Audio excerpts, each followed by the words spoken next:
এখন প্রশান্ত মহাসাগরের মাঝখানে এই জনমানবহীন দ্বীপে আটকে পড়েছি। আর এখান থেকে বেরোতে গেলে আমাদের একটা পাল তোলা নৌকা বানাতে হবে। তারপর সেই নৌকায় চড়ে মাইলের পর মাইল খোলা সমুদ্র পাড়ি দিয়ে ওই অন্য দ্বীপে যেতে হবে। কেন?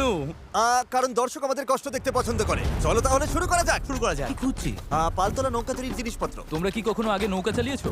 না না। জানি আমাদের একটা ক্যাম্প বানাতে হবে। আমি এখনই ঘামতে শুরু করেছি। মনে হয় এই জায়গাটা ক্যাম্প করার জন্য ভালো হবে। হ্যাঁ, এখানেই করা যায়। তোমরা দেখতে পাচ্ছ না কারণ এটা একটা 3D অ্যানিমেশন, কিন্তু আমাদের এরকমই বানাতে হবে। এটা তো অসম্ভব। মানে এটা বানাতে না পারলে আমরা এখানেই আটকে থাকবো। আমার মনে হয় তুমি সত্যি পাগল হয়ে গেছো। নৌকাটা বানানোর আগে আমাদের কিছু সরঞ্জাম জোগাড় করতে হবে এবং একটা শেল্টার বানাতে হবে, যাতে এই দ্বীপে ফেঁসে যাবার আগেই আমরা এখান থেকে বেরোতে পারি। আমরা এই চ্যালেঞ্জটা করছি কারণ আমি সব সময় ভাবতাম যদি আমি আর আমার বন্ধুরা কোনো দ্বীপে আটকে পড়ি আমরা কি পালাতে পারবো। হ্যাঁ, সবারই একবার এটা ভেবে দেখা উচিত। আর তাই আমরা এই দ্বীপে থেকে বুড়ো হতে চাই না। আমাদের ক্যাম্প তৈরির কাজ বেশ ভালোই চলছে।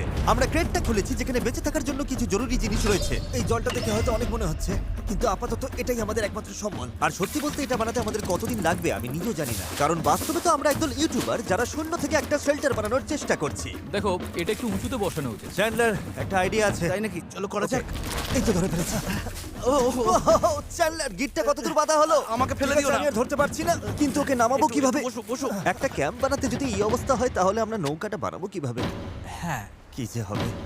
এতে অনেক সময় লাগতে পারে। বেশ। হ্যাঁ, সেটা দেখে ভালো করে বুঝতে পারা যাচ্ছে, কিন্তু এটা তো কেবলমাত্র শুরু ছিল। আমরা তখনও জানতাম না এই চ্যালেঞ্জ আমাদের সহ্যের সীমা ছাড়িয়ে যাবে আর একটা দল হিসেবে বেঁচে থাকার ইচ্ছের পরীক্ষা নেবে। আমাদের দাঁড় টানতে হবে। আইডল করো। বড় ঢেউ!